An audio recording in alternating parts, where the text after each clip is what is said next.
U.S. President Donald Trump threatened Thursday morning to invade Iran and seize its oil after a week in which the United States bombed the country on 2 consecutive nights.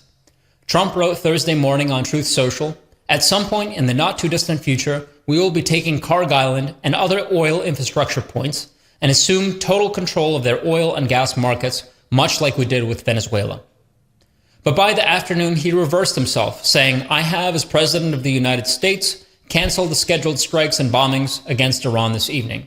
American imperialism confronts a desperate situation in Iran. After more than 100 days, the war is a debacle.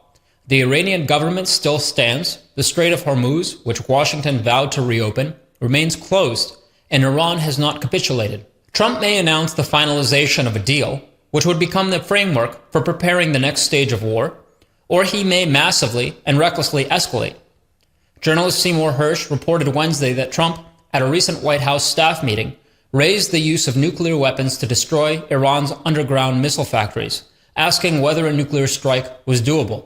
Whatever the immediate course of events, the war is rooted in the determination of American imperialism to control the Middle East, a campaign bound up with its conflict with nuclear-armed China and the escalation of global war.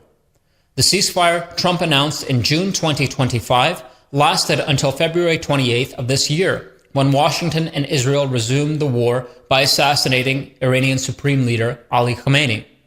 Any new agreement will have the same character.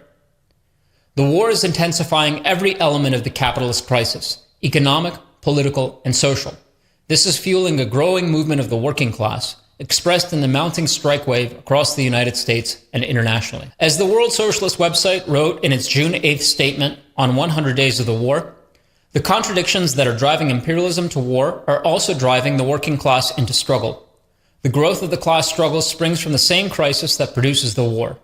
Out of that crisis emerges the only social force capable of putting an end to it. War and social revolution are two sides of the same historical process. To put an end to war and barbarism, the capitalist system must be abolished.